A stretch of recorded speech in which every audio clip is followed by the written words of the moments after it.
basir.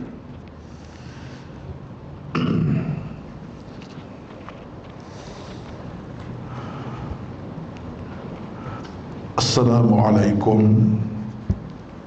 warahmatullahi wabarakatuh.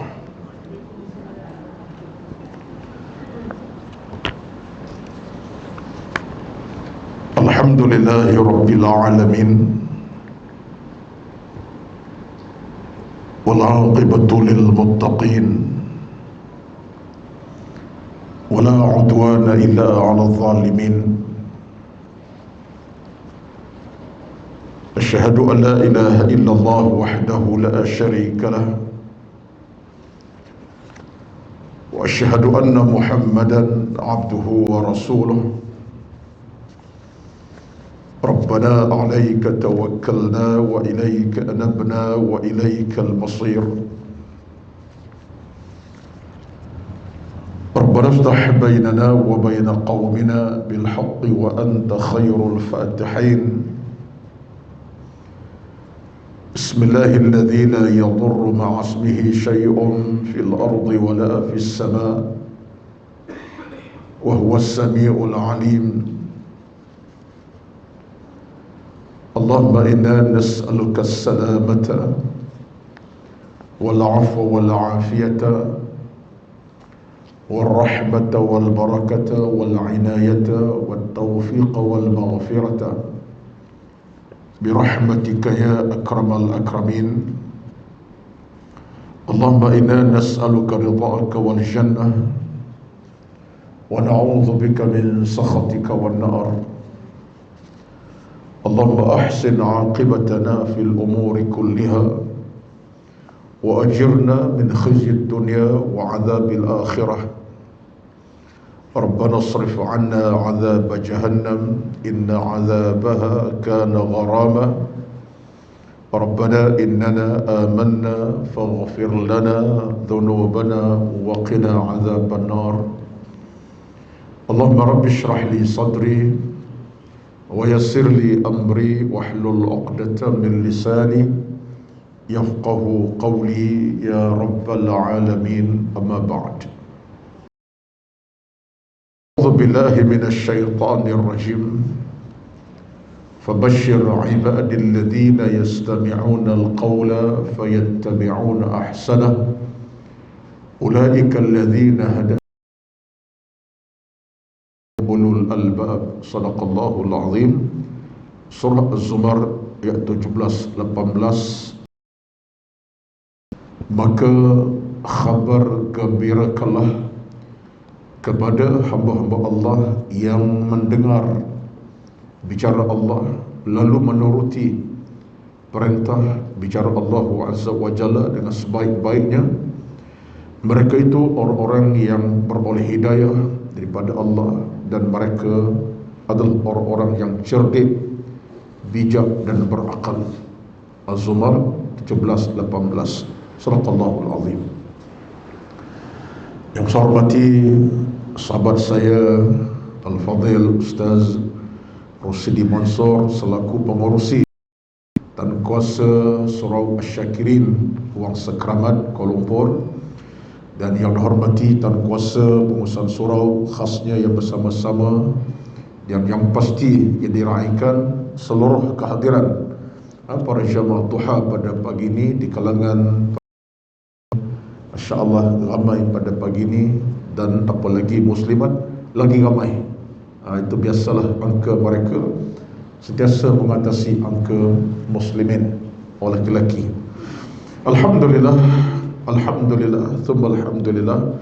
Sekali puji bagi Allah Azza wa Jalla kerana di pagi yang penuh barakah ini kita berada tempat yang berkat, dan pada pagi ini saya nampak bagi teratur kita punya program kita.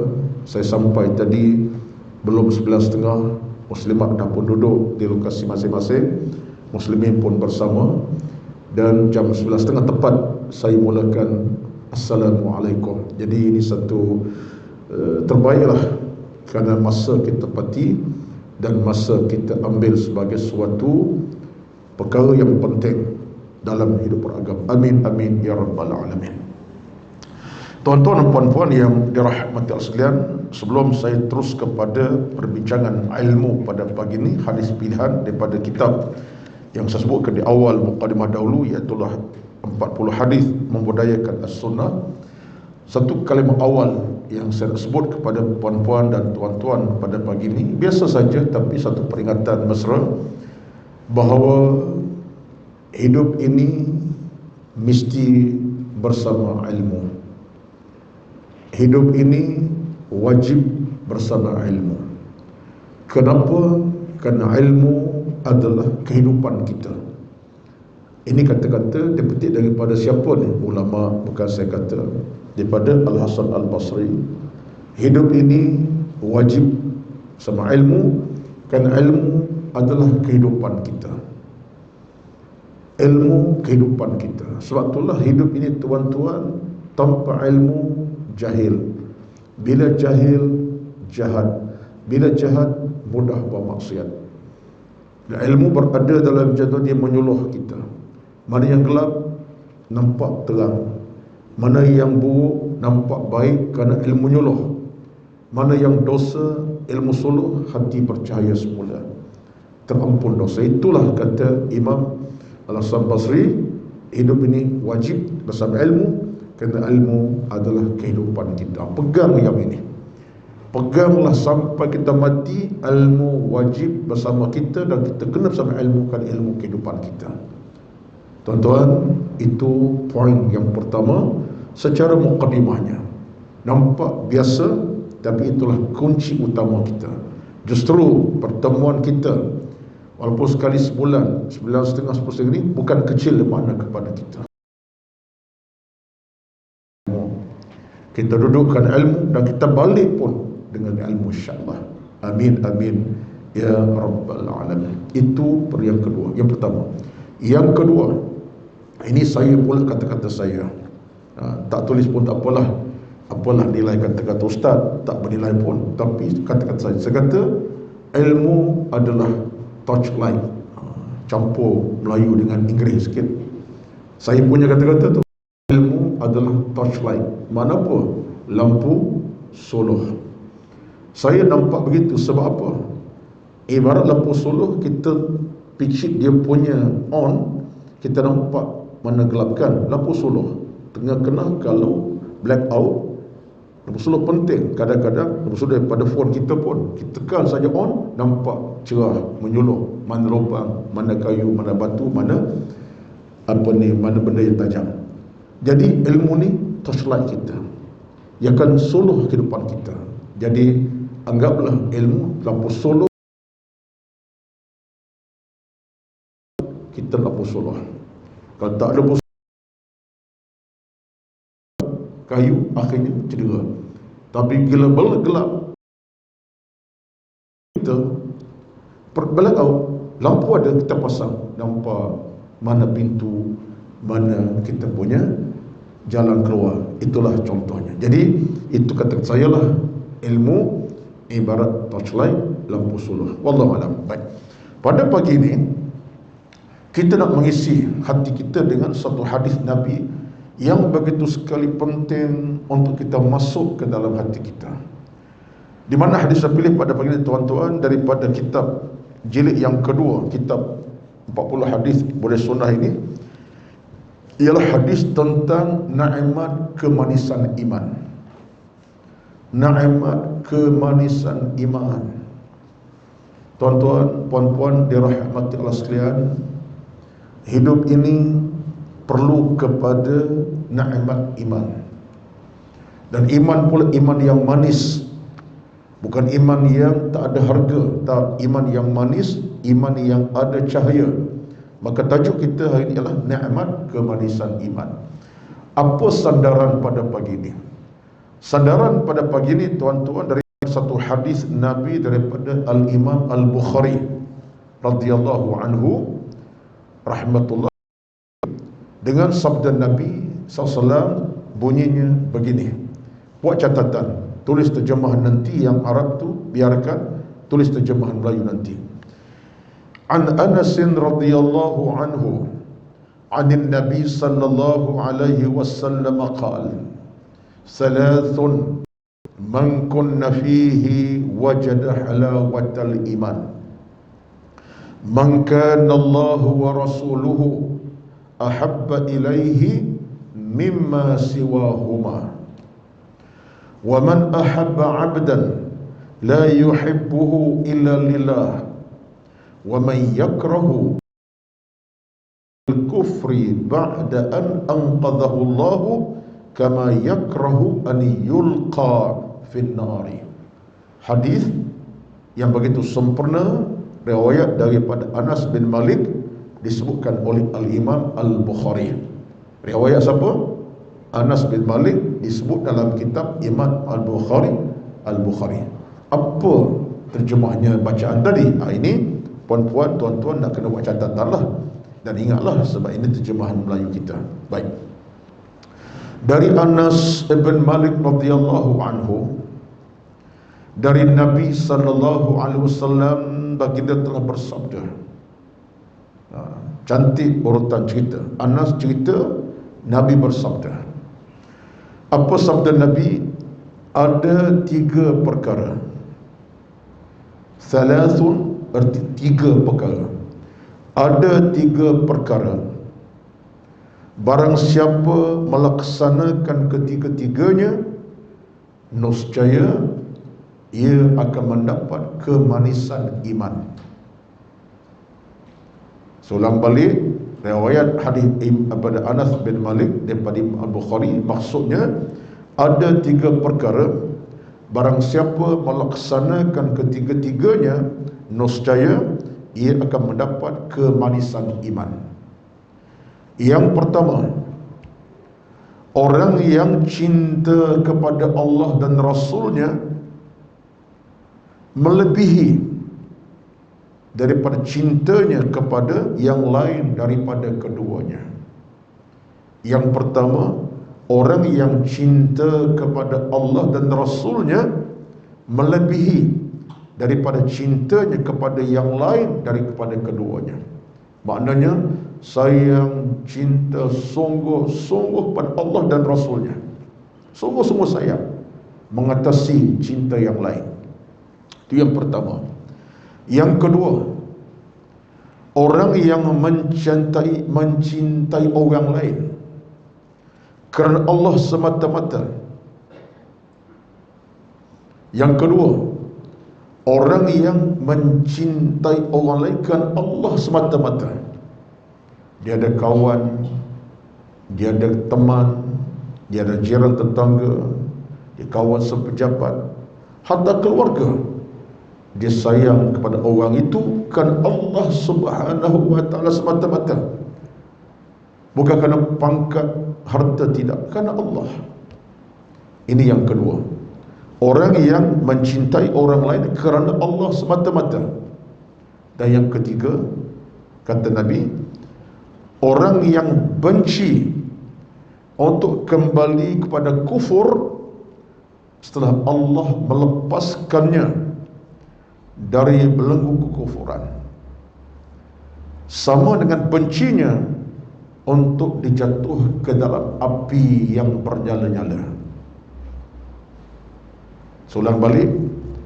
Yang ketiga, orang yang benci untuk kembali kepada kufur setelah Allah melepaskannya dari belenggu kekufuran, sama dengan bencinya untuk dijatuh ke dalam api yang bernyala-nyala. Itu api neraka lah.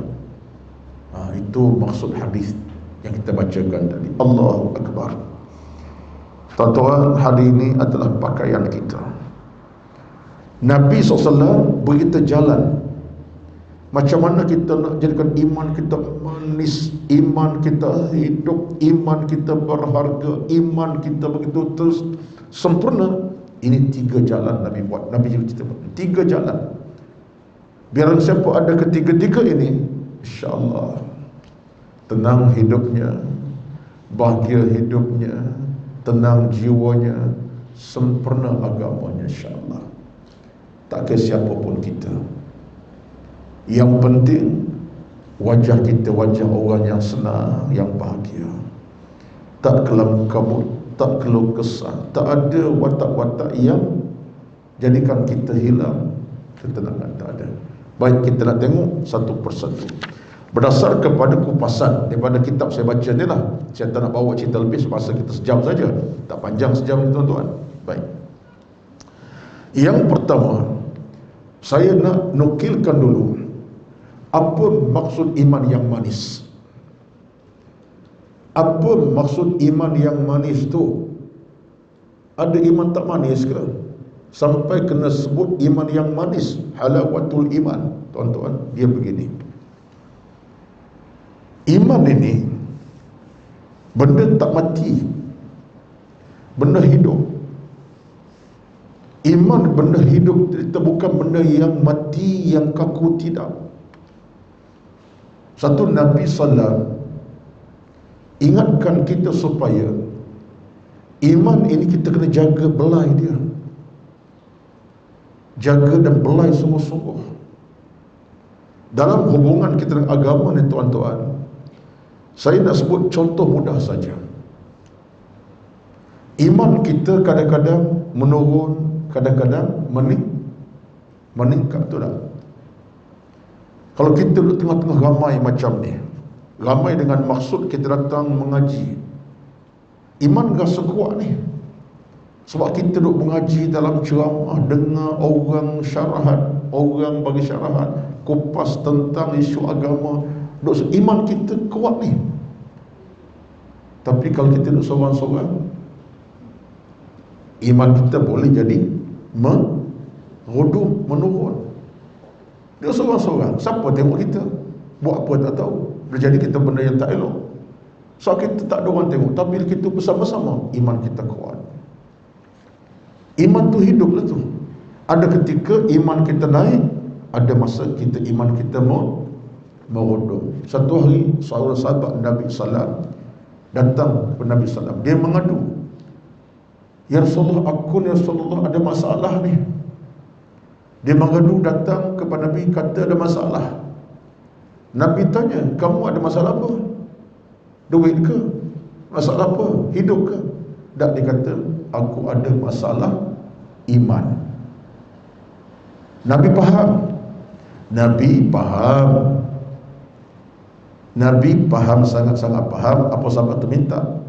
Nabi kata, "Apa masalah kamu?" Sahabat tu kata, "Rasulullah, aku bila datang temu kamu, aku rasa iman aku besar dan hidup meningkat. Zad imani, bertambah imanku bila datang kepada kamu. Bila aku balik duduk seorang-seorang, aku rasa malas, aku rasa macam-macam, iman aku menurun." Sahabat ni dia mengadu kat Nabi dengan satu aduan, "Aku ada masalah. Tengok tuan-tuan, temu engkau aku meningkat iman. Bila aku seorang-seorang, imanku menurun." Apa kata Nabi SAW? Tengok, Nabi beri peringatan pada sahabat ini supaya iman kita manis. Nabi kata, "Faliyakun ma'al khairi." Kamu kena berada di kebaikan sentiasa. Buat baik sentiasa. Itu satu cara Nabi sebut sahabat bagaimana untuk maniskan iman. Buat baik sentiasa. Maknanya, duk seorang-seorang pun cuba buat baik. Duk seorang-seorang zikir contohnya.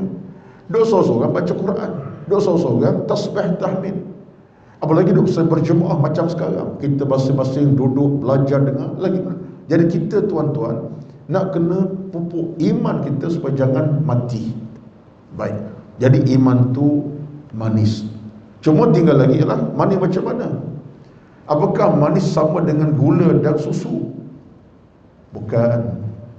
Iman bukan manis semanis susu, dan iman bukan manis-manis kurma.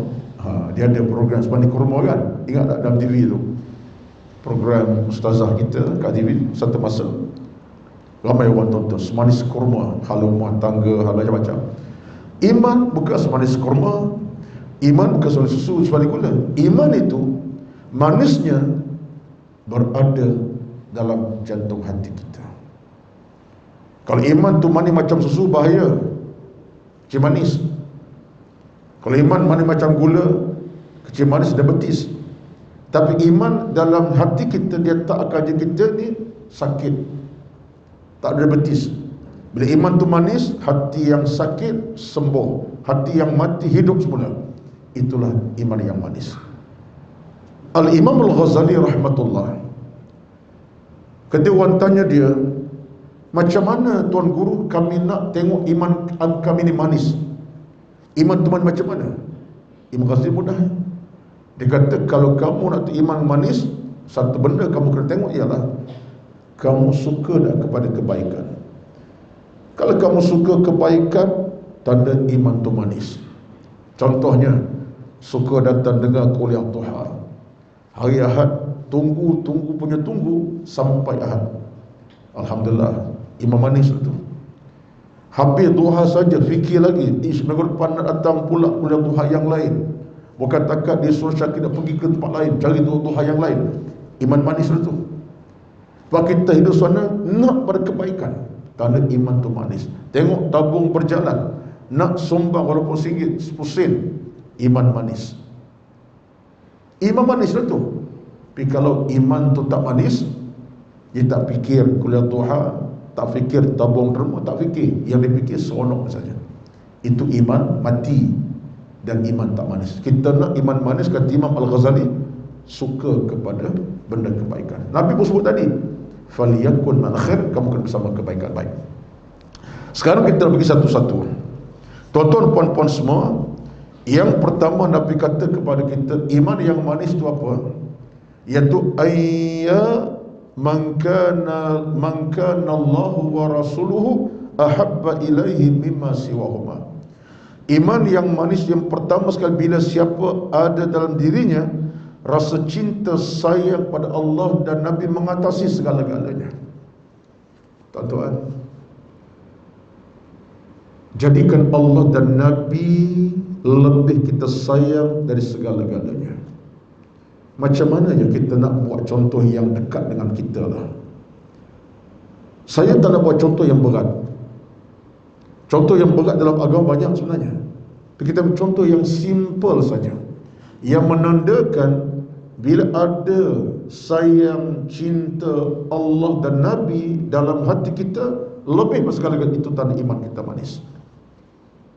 Contoh simple saja. Tuan-tuan boleh ukur contoh ini dengan hidup kita seharian. Simple saja. Contohnya apa dia?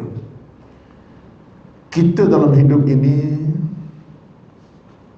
kita ada waktu-waktu yang tertentu, namanya waktu solat.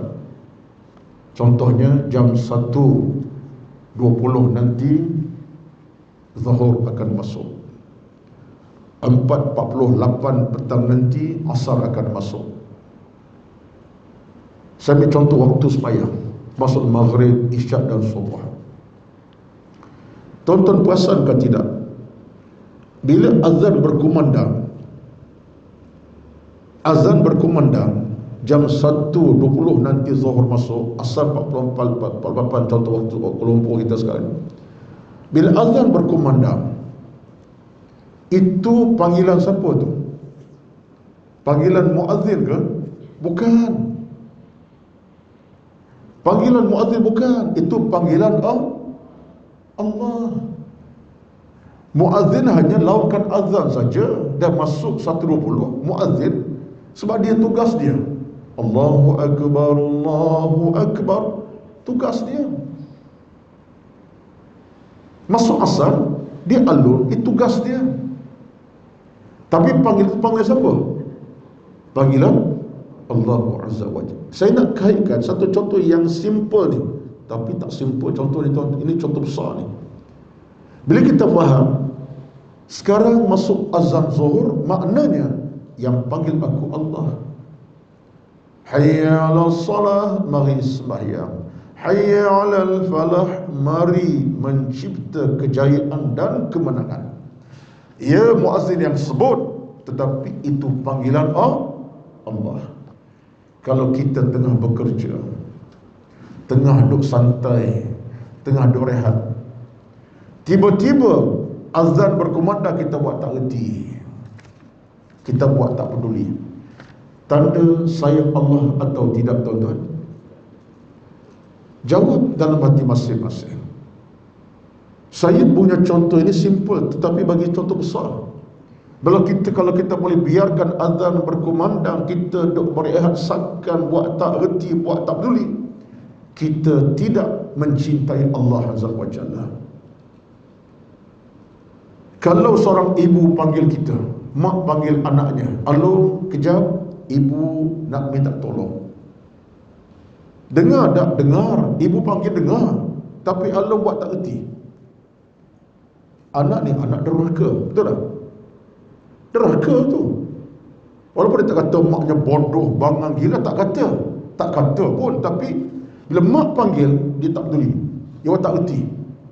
Itu anak derhaka. Sedang mak panggil, kena sahut. Ya mak, apa mak panggil saya kan? Kenapa mak? Ada apa? Boleh tolong? Kita sahut panggil mak tadi, tanda kita mentaati ibu. Dia panggil sahut, ya mak, kejap, mak kejap datang sekarang, atau kejap lagi, seminit lagi contohnya. Kita cinta mak kita, kita sentiasa berhati-hati. Mak panggil, jawab, walaupun tengah duduk study. Ya mak, setengah belajar, tak apa, saya datang kejap lagi. Tapi kalau kita seorang anak derhaka, tak peduli. Contoh tu nampak simple kan?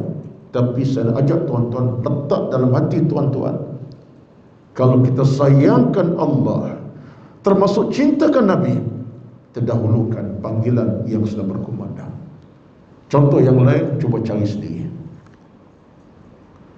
Saya kira contoh yang cukup dekat kita. Sebab seharian kita hidup, yang berkumandang yang 5 kali sehari daripada subuh, zuhur, asar, maghrib, isyak, tak pernah terhenti. Itulah suara yang berkumandang, surau, masjid dan seumpamanya. Jadi orang yang sayangkan Allah mengatasi yang lain, padahal urusan harta penting, jual beli, tetapi bila Allah panggil, dia segera tinggalkan. Ya Allah, aku datang menghadap-Mu ya Allah. Datang dengan hati yang tulus, diangkatnya wudu, hampas sejadah, tangan diangkat takbir hingga beri salam. 10 minit dahulukan Allah daripada urusan yang lain. Tuan-tuan sekalian, contoh ini simple kan, tapi bagi saya lah tak simple pun, tapi tak apalah, letak situ. Kalau kita nak tengok dalam kehidupan para sahabat, seorang wanita muslimah, yang ini Radio Hakim hari-hari siarkan, dan itu satu cerita betul, disebutkan dalam Imam Al-Bukhari pun. Seorang sahabiah, nama tak ingat sekarang, tapi kalau saya ingat saya sebut sekali lagi. Ayah dan anak pergi perang. Ayah anaknya pergi perang, satu peperangan. Tetapi bila perang selesai, dia tanya kepada sahabat, macam mana dengan Rasulullah? Dia tak tanya ayah saya selamat ke, anak selamat ke. Dia tanya macam mana Nabi Sallam. Sahabat jawab, ayah kamu sekian-sekian. Dia tak fikir tak ayah dia. Sampai 3 kali tanya, macam mana Rasulullah? Sakit ke, cedera ke, macam mana? Sampai tahap dia tak tanya suami macam mana, ayah macam mana. Sorry, cerita ni ayah dengan suami dia, dia tak tanya. Padahal patut tanyalah. Suami pergi perang, macam mana suami selamat tak selamat ni, mati tak mati ni, sakit tak sakit, cedera. Dia tanya Nabi SAW, sihat tak sihat. Ketika sahabat cerita Nabi selamat, Nabi tak pun dalam keadaan tercedera, barulah dia kata, suami saya macam mana, ayah macam mana. Cerita ini masyhur tuan-tuan. Al-Bukhari menceritakan satu peperangan sahabiah ini, sampai tahap Nabi dengar cerita Nabi kepada sahabat. Dia kata, perempuan ini telah meletakkan kakinya ke dalam syurga. Perempuan ini seolah telah kaki dalam syurga dah, tunggu masa je. Kerana dahulukan Nabi, cinta Nabi SAW. Sebab itulah kita sekarang tuan-tuan, saya sebut tentang isu solat tadi sebagai contoh saja. Maka semua urusan kita dalam hubungan kita dengan Allah, Nabi tolong dahulukan. Saya tak nak bagi contoh yang lebih jauh sangat lagi lah. Contoh kita mengaji ni, kita hadir kepada perang ilmu, walaupun kita tinggal anak sekejap, tinggal urusan rehat sekejap. Kenapa ni? Kerana dahulu Allah dan Nabi. Allah cukup sayang orang berilmu. Nabi cukup sayang orang berilmu. Nabi cukup cinta orang cara ilmu. Dan Nabi cukup sayang orang yang berilmu. Kita dahulukan ilmu. Aku boleh tinggal rumah setengah jam, 1 jam sebab datang cara ilmu. Aku boleh tinggal kerja sebab solat di awal waktu. Mudah-mudahan inilah kemanisan iman kita. Iman kita akan sobor, tidak mati. Iman akan hidup, tidak sakit. Iman kita akan bercahaya, tidak malam, insyaAllah. Sebenarnya benda tidak susah sebenarnya. Saya ajak diri saya, tuan-tuan, bukan untuk bercakap benda yang luar pada batasan kemampuan kita. Cuma masalah kita agama ni ialah kenapa kita tak dahulukan Allah dan Nabi? Sebab kita tak rasa benda besar. Kalau orang berniaga, dia rasa besar urusan berniaga daripada dengan yang menyahut panggilan azan. Sebab dia rasa harta tu penting. Ini perniagaan ni untuk besar ni. Maghrib biar dulu, kalau dia kerja pasal malam, dia pasal malam. Sebab dia rasa untung sekarang ni orang duk masuk ni, nak beli barang ni, untung besar ni. Azan biar dulu. Sebab jiwanya sakit, imannya tawar, imannya masalah, imannya mati. Kalau iman hidup, untung aku tolak ke tepi dunia ini nak cari akhirat sekejap. Kita biasa dengar satu peringatan, siapa yang inginkan dunia mesti dengan ilmu, ingat akhirat bersama ilmu. Betul itu. Kalau kita hidup kerana Allah Azza wa Jalla, letakkan Allah dan Nabi lebih pada yang lain, jangan bimbang, insyaAllah. Allah permudahkan urusan hidup kita. Allah permudahkan urusan amal kita, bimbang, tuan-tuan. Satulah saya sebut sentiasa, bukti, ini bukti ni sebagai penutup pada cerita pertama. Kita pindah kedua, tiga, panjang cerita kita, setengah jam lagi. Lepas tu sebagai bukti bagaimana kita di padang mahsyar nanti. Ini satu bukti. Kalau boleh tuan-tuan rekod dalam minda tuan-tuan, satu bukti bagaimana di padang mahsyar nanti rupa-rupanya benda yang kita sayang, kita kasih, kita cinta tak jadi keutamaan di padang mahsyar. Kita sayang pada anak, betul tak? Sayang pada suami, betul tak? Sayang harta, betul tak? Sayang, tuan-tuan. Bila sampai di padang mahsyar nanti, di hari akhir nanti, rupa-rupanya anak kita kah, suami kita kah, bukan takat kita tak layan, kenal pun tidak. Kerana masing-masing pada itu mengharapkan Allah punya keredaan dan kerahmatan. Itu bukti ni. Di padang mahsyar nanti semua kita mengharapkan Allah punya keredaan. Ya Allah, selamatkan aku. Ya Allah, bahagiakan aku. Ya Allah, berikan aku nikmat keamanan, ketakwaan, nikmat syurga. Langsung kita tak fikir tentang siapa anak kita, mana suami kita, mana adik kita. Langsung tak fikir. Itu hari akhirat. Tengok tuan-tuan, saya bagi contoh, sebagai contoh ini bukan apa, contoh sebagai peringatan. Sebab apa saya nak tunjuk pada tuan-tuan, rupa-rupanya cintakan Allah Nabi ini, akhirat adalah tanda kemuncaknya. Ketika itu kita tak fikir tentang di mana anak kita. Yauma yafirrul mar'u min akhihi wa ummihi wa abihi wa sahibatihi wa banihi likulli imri'in minhum yawma idzin sya'nun yughnih.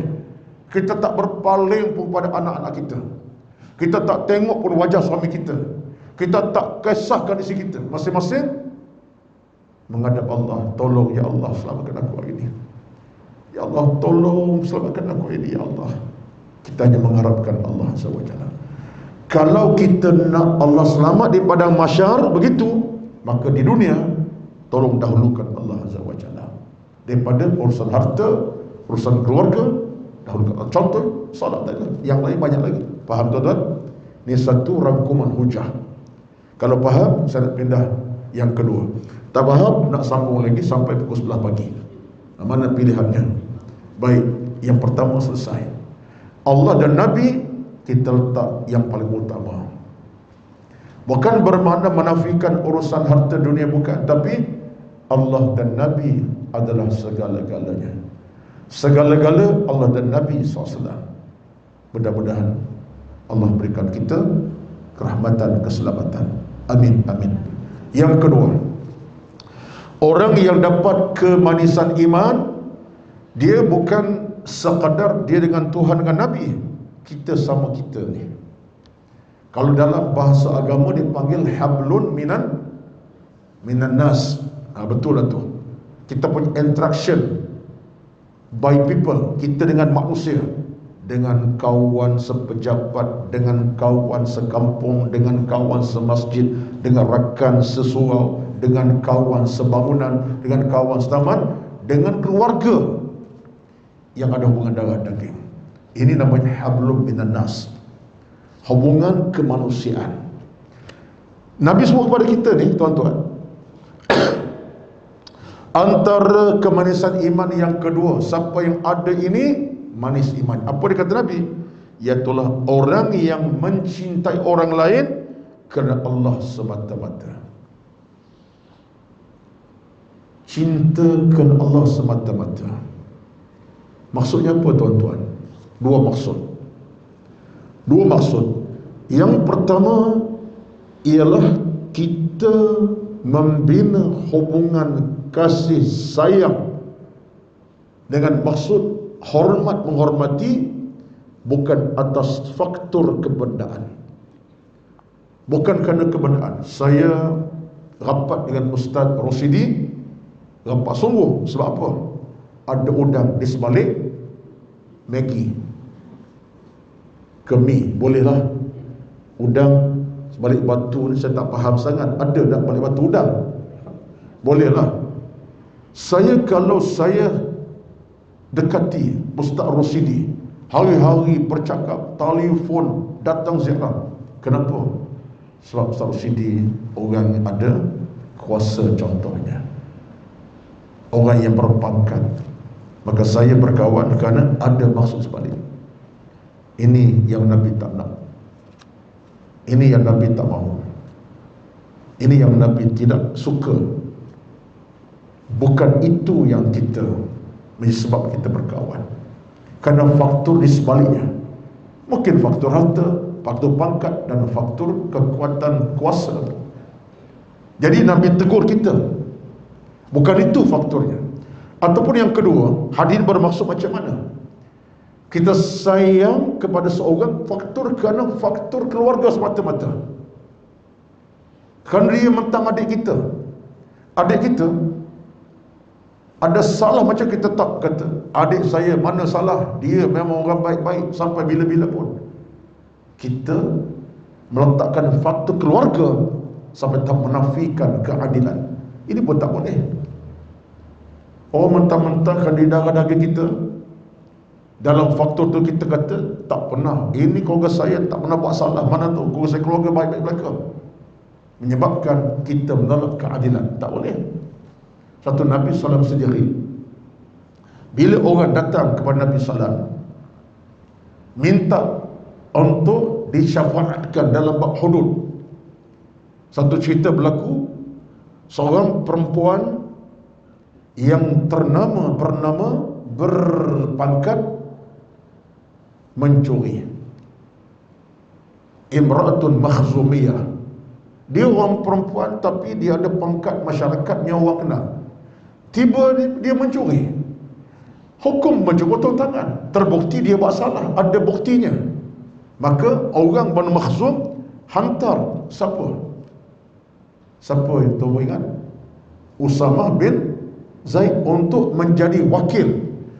Biar Usamah temu Nabi, ringankan hukuman. So Usamah tu Nabi cukup sayang sebab ayahnya Zaid anak angkat Nabi. Usamah Nabi sayang sungguh. Apalagi ketika mana Zaid meninggal dalam syahid dalam medan perang Mu'tah, ayah dah tak ada, Nabi pelihara Usamah macam anak sendiri. Sayang sungguh kepada budak ni. Nabi sayang sungguh macam saya kepada Zaid, anak angkatnya, sebab mati syahid.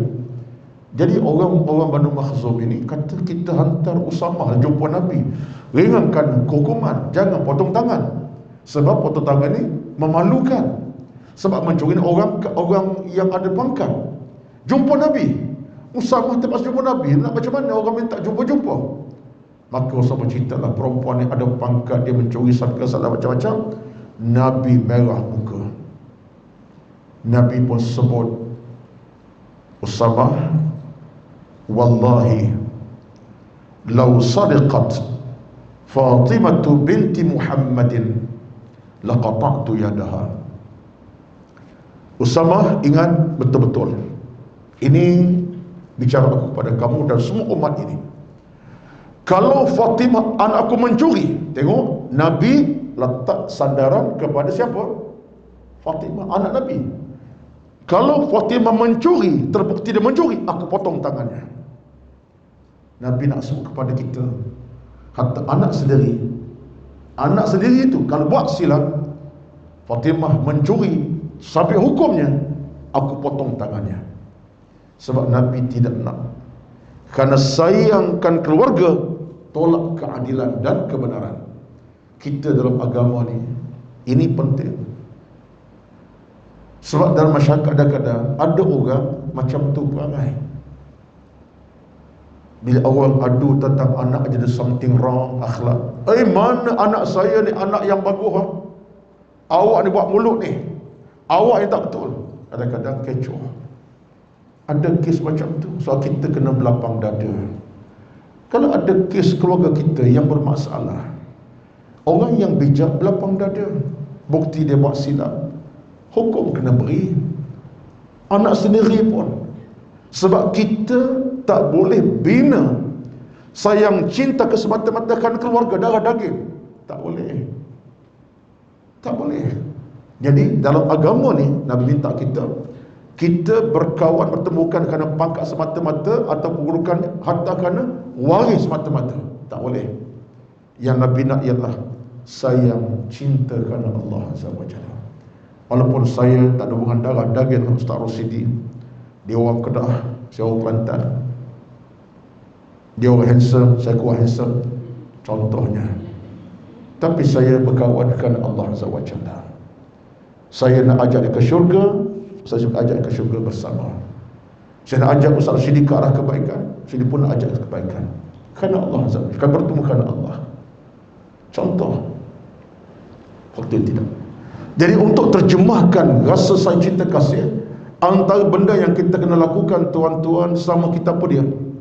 Patutlah orang yang cinta kasih sama kita ni, Kak Limah dengan Kak Minah, walaupun bukan saudara sedaging.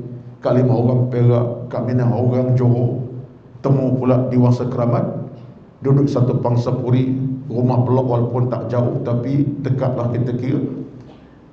Mereka hidup dalam iman dan takwa. Kak Limah tidak cerca Kak Minah, Kak Minah tak cela Kak Minah, Kak Minah tak cela Kak Limah. Contoh Limah Minah jadi macam tu, bertukar. Barulah betul. Kak Minah tak sanggup nak cela, nak kata buruk kepada Kak Minah. Kak Minah pun tak sanggup nak cela Kak Limah, maki hamun. Ini yang kita kena faham. Satulah dalam agama tuan-tuan, iman kita manis bila kita dalam suasana ikat hubungan kerana Allah. Tak nak cela, tak nak kata ke orang, tak nak benci, tak remehkan orang. Tak ada benda macam nak remeh orang pun tak. Alah, dia tu siapa? Aku memang orang kenal belaka. Siapa dia tu? Perangai bukan akhlak kita. Sebab inilah warna orang ada iman dalam hati, kata Nabi, sesama kita. Masyarakat kita kadang-kadang masalah apa dia? Minta maaf tuan-tuan, mungkin saya kata masalah itu datang pada kita juga. Kita cuba, kita banyak kadang-kadang hidup ini sifat-sifat yang buruk dan keji. Kalau tak kata ke orang, tak selesa rasa hidup. Kalau tak maki orang, tak tenang hati. Kalau tak deki orang, kadang-kadang tak selesa. Itu semua masalah itu. Cuba saya ajak tuan-tuan pada pagi dan hari ini, Nabi kata apa? Orang yang imannya manis, dia cinta kerana Allah Azza wa Jalla. Apa dia orang kaya, dia tak pandang orang miskin dengan pandangan sipi. Alah, dia orang miskin, siapa dia? Aku kaya. Tak ada. Dia sayangkan orang kerana Allah SWT. Aku nak dia ke syurga, aku ke syurga. Aku nak dia dalam ada iman, aku nak aku ada iman. Aku nak dia dalam akhlak yang baik, aku berakhlak. Itulah tuan-tuan. Saya sebut ini sebab inilah cermin kehidupan kita sebenarnya. Cermin kita di situ. Al-mu'minu mir'atu akhihil mu'min, kata Nabi. Orang mukmin cermin kepada orang mukmin yang lain. Kalau kita tak nak cacat muka kita, tak nak cacatkan orang juga. Kalau kita tak nak kita rosak, jangan rosakkan orang lain. Kita nak wajah kita baik, elok maksud wajah baik, maksud akhlak baik, kita juga nak orang jadi baik macam kita. Itu cermin. Kita mukmin, kata Nabi, cermin pada orang lain. Bermakna orang sehat, kita pun nak sehat. Kita sehat, orang kita sehat sama. Orang susah, kita pun susah. Ni dalam musim kita sekarang ni. 18 hari bulan 18 Disember. Maka dalam rekod Satu Sidi pun banyak buat kerja-kerja kebajikan. Saya tengok juga melalui FB beliau ke sana ke sini, membantu orang dalam keadaan susah kerana banjir, masuk rakan ke pejabat beliau. Saya berhati, saya tengok dari FB beliau dan turun ke banyak 18 hari bulan Disember yang lalu. Setarikh yang begitu sekali penuh dengan kehebatan. Itulah tuan-tuan, rakan kita yang kena banjir, rumah sampai tenggelam, nampak atap saja, bahkan atap pun tak nampak dah. Kenderaan tenggelam sampai 5-6 buah. Subhanallah. Sampai hari ini pun ada kawasan saya difahamkan oleh kawan saya semalam, belum selesai lagi, dengan lumpurnya dah kering. Dah kering sampai 1-2 kaki, tak boleh nak pecah dah, kena panggil bomba nak pecahkan lumpur tu. Ada lagi di Hulangan, di Taman Senanding. Tuan-tuan, bila kita ada iman di dada kita, iman dada, kita tumpang sedih dan rasa, tuan-tuan. Walaupun berlaku nun di Hulangan, berlaku di Mentakak Pahang, kita duduk Kuala Lumpur, Mentakak kita ratusan kilometer, berjalan kita sampai. Tapi jiwa kita sebagai seorang mukmin, Allah, kesiannya orang Mentakak. Tak mampu kita nak pergi tolong sefizikal, kita pun boleh masuk online, tak banyak, RM10 contohnya. Tabung kebajikan, tabung bantuan yang dibuka oleh pihak tertentu. Kita pun, orang kata, sibuk nak menyumbang. Mungkin tak banyak, tapi jiwa kita terasa dah kepedihan orang hilang kediaman. Tengok pula gambar-gambar yang tahapnya sampai hilang rumah. Harus bawa rumah, daripada rumah tu 200 meter jauh daripada tempat asal, yang tinggal tangga saja. Datang balak-balak entah daripada mana, balak muncul daripada alam mana tak tahu. Balak-balak tu datang muncul alam tak tahu, rempuh rumah, sampai rumah tak ada rumah lagi dah, kerana balak rempuh. Berlaku dah, berlaku. Ini cerita benar. Jiwa kita yang ada iman, tuan-tuan, kita tak berdiam diri. Paling kurang kita tak mampu nak tolong dengan fizikal kerana kita peletih dan lemah, contohnya tak mampu. Duit pun tak tolong, tak boleh tolong sebab tak ada kemampuan. Kita berdoa kepada Allah Azza wa Jalla. Ya Allah, angkatlah musibah pada kawan aku, ya Allah, nun di Taman Senanding. Ya Allah, tolong mereka, ya Allah, jadikan mereka jangan sedih selama-lamanya. Gantikan mereka dengan keamanan, ya Allah. Aku tenang, senang, ya Allah, berikan mereka. Nampak tak, tuan-tuan? Kita berdoa paling kurang, minta Allah selamatkan mereka daripada bencana, jangan berlaku lagi, kalau boleh untuk kali itu jangan, ya Allah, Engkau Tuhan Maha berkuasa. Kita berintih. Ini tanda iman kita manis sebenarnya. Tapi kalau iman tidak manis, duduk depan rumah maki hamun, belakang rumah maki hamun, duduk depan rumah pandang sini sepandang sepi, tegur pun tidak. Iman kita sakit. Kalau iman kita lagi sakit, lagi teruk, kita tak peduli pun. Orang susah, kita senang relax, padan muka dia, padan muka, aku tak ada masalah.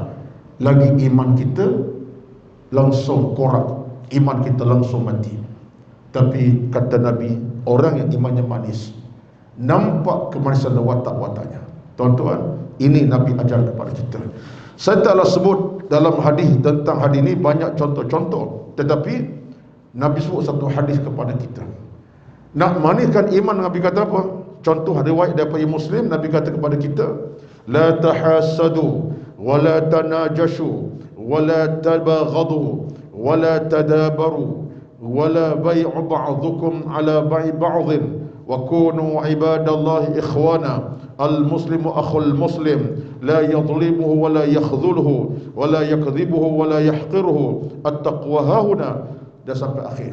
Ini hadis Imam Muslim. Nabi sebut kepada kita, janganlah kamu hasad dengki sama kamu, janganlah kamu menipu sama sendiri, janganlah kamu membelakangi kawan kamu, tak peduli tak kisah biar padan muka dia, aku tak kisah. Janganlah kamu memotong jalan awak, memotong jualan, maknanya berlaku adil. Orang berniaga tolong, ini orang berniaga kita tolong mati perniagaannya, buruk perangai.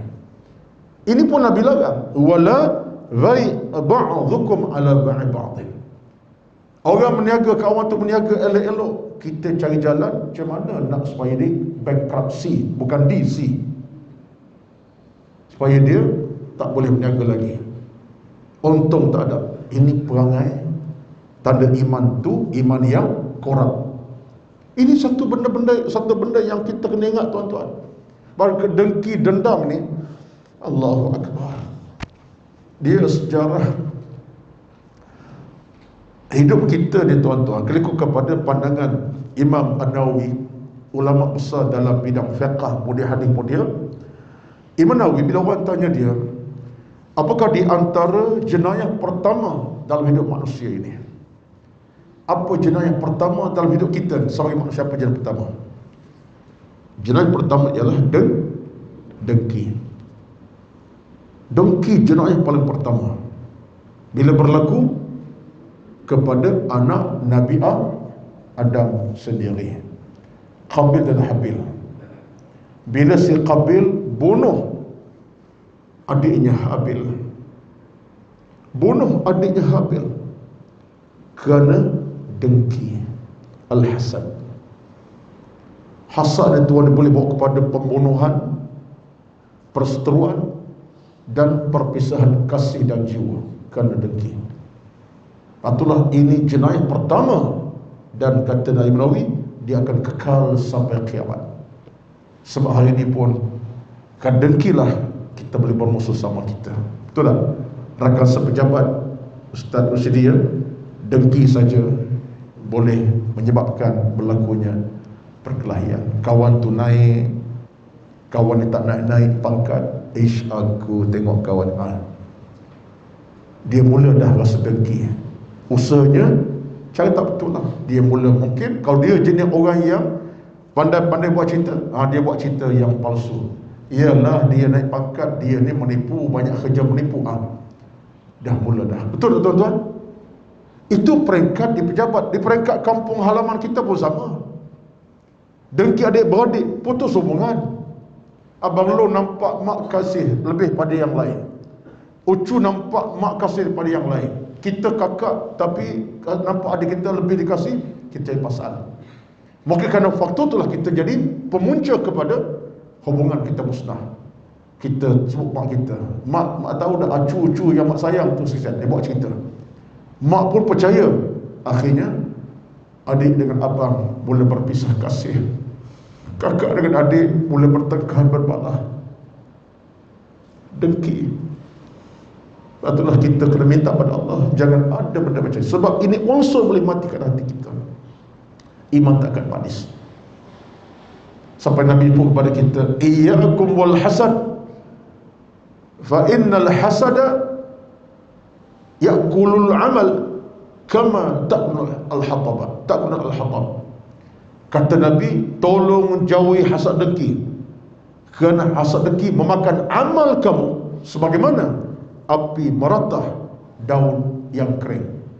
Nabi beri perumpamaan, dengki macam api memakan kayu yang kering. Macam mana kayu kering? Kita kumpul kayu kering, tak ada 3 minit dimakan habis sampai tak tinggal apa.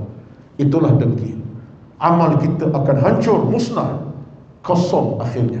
Sembahyang kita, sedekah kita kosong. kerana sedekah, kerana dengki. Ini kita paling takut. Jadi yang ketiga, yang kedua kata Nabi, orang yang manis iman, orang yang cinta sama kita. Sebab tu kita nak pupuk. Tujuan kita nak mengaji ni tuan-tuan, antara tujuan utama mengaji itu apa? Kita nak kumpul hati-hati kita. Yang dekat datang, yang jauh tiba. Yang dekat kita dekatkan, yang jauh kita hampirkan. Kita nak serasikan. Yang jauh kita dekatkan, yang dekat serasikan. Ini antara tujuan kita. Yang mungkin kita tak pernah bertemu macam ni di luar daripada ceramah. Jumpa di pasar malam tak terasa nikmat. Tetapi jumpa di masjid, di surau macam ni, sejam saja, jauh kita dekat, kenal, mengenali, hormat, menghormati. Akhirnya ilmu masuk. Mungkin tak ada masalah. Bila ilmu masuk, kita insaf. Aku ustaz sebut tentang dengki, aku dengan adik-beradik lama tak bercakap. Tengok, kita mula terasa boleh berubah, segera berubah kita dengan kawan kita. Allahu Akbar tuan-tuan. Atau saya sebut sentiasa, orang yang tinggal ilmu, orang yang tak ada ilmu, dia telah mematikan hidupnya sendiri. Orang yang tak ada ilmu, tak ada ilmu, orang telah mematikan hidupnya sendiri. Tapi orang yang ada ilmu, dihidupkan hatinya, jiwanya baik. Yang ketiga, Nabi sebut dalam hadis, Nabi kata apa? Orang yang ada manisnya iman. Yang ketiga, orang yang benci untuk kembali kepada kekufuran setelah Allah melepaskannya dari belenggu kekufuran, sama dengan bencinya untuk dijatuh ke dalam api yang sedang marak membakar. Tuan-tuan dan puan-puan dirahmati Allah sekalian, kita alhamdulillah sampai ke pagi ini, saya termasuk, Ustaz Rashidi termasuk, kita semua ini, kita kena rasa bahagia dan sungguh-sungguh bahagia. Sebab apa? Sebab Allah telah pilih kita sebagai orang Islam. Kita bertitle orang Islam, bertitle orang Muslim, dan insyaAllah mukmin. Saya seluruh hadir pada pagi ini, tak kira yang jauh, yang dekat, pegawai, tak kerja besar kecil ke kerja gaji besar kecil, alhamdulillah kita sampai saat ini kita berada dalam agama yang cukup terbaik, yang benar, agama yang lengkap, selengkap-lengkapnya, bertuhankan Allah, bernabikan Muhammad sallallahu alaihi wasallam. Dan kita sedang mencetak kita sebagai orang mukmin, orang Muslim. Itulah kita IC kita. IC kita mukmin dan Muslim. Di samping orang Malaysia satu hal lah, Indonesia tak kira lah, tapi kita syukur pada Allah Azza wa Jalla. Nikmat Islam iman ini, kita kena rasa besar nikmat tuan-tuan. Berapa ramai, minta maaf ya, berapa ramai rakan-rakan kita yang lain di luar sana, mereka bukan Muslim, mereka bukan orang Muslim dan tidak orang beriman. Minta maaf saya sebut dalam bahasa mudah saya, mereka berada dalam akidah yang kita faham sangat, yang tidak selamat. Betul tak? Tidak selamat. Tetapi tuan-tuan, orang Muslim bersyahadahkan asyhadu an la ilaha illallah pagi, petang, malam, siang dalam solat, wa asyhadu anna Muhammadan Rasulullah petang, malam, pagi, petang. Tuan-tuan, orang yang ada iman yang manis, dia merasa nikmat sebagai orang Islam. Aku orang Islam, aku orang beriman. Dan kalau itu Nabi sebut apa dia berkata apa? Dia tak rela untuk balik kepada agama yang kufur pada Allah Azza wa Jalla. Di sini saya nak sebut satu poin terakhir dalam masa 2 minit terakhir, sebab ini terakhir dah. Katalah kita kena rasa dalam hidup kita ini bahawa kita punya kewarganegaraan. Ke situ pergi saya. Kita punya kewarganegaraan. Warga negara kita Muslim dan mukmin. Soal kita Malaysia, Singaporean, Indonesia itu urusan dunia.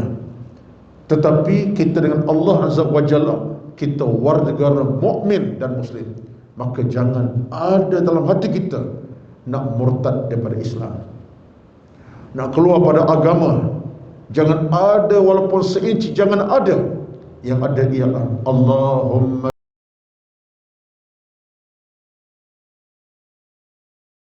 ta'atika, ya Allah, ya Tuhanku, Tuhan yang boleh membolak-balikkan hati manusia, tolong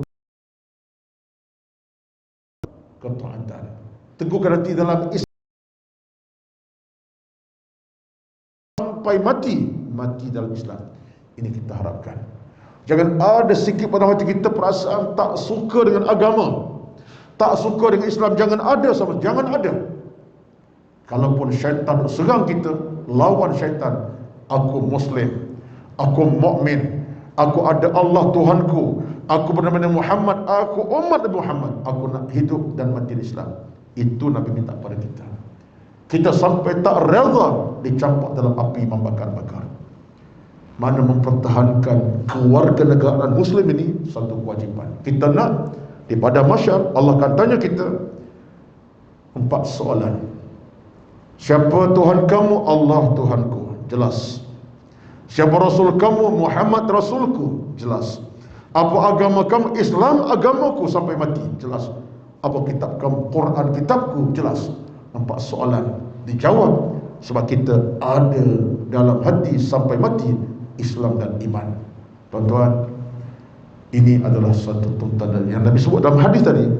Iman kita manis.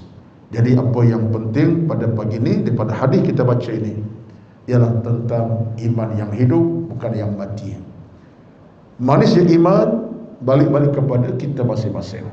Itulah bila kita hidup dengan cinta kepada amal soleh, dahulukan Allah dan Nabi, kita sama kita hidup suasana yang baik, tak ada di sana dengki dendam, caci mencaci, bala membalahi, berbala berbala, dan kita letakkan agama Islam anutan besar kita. Itulah iman kita akan manis dan manis dan manis sampai bila akan manis. Amin amin ya rabbal alamin.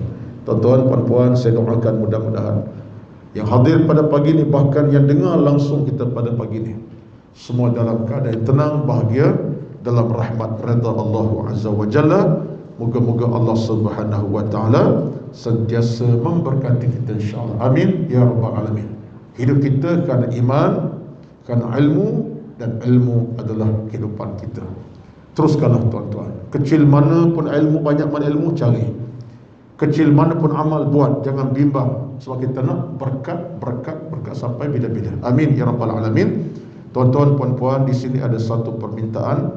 Ada program amal, wakaf dan infak, namanya PAWI, untuk pembelian Al-Quran dan set kelengkapan solat Al-Quran RM50 senaskah, set solat 50 RM juga, ya.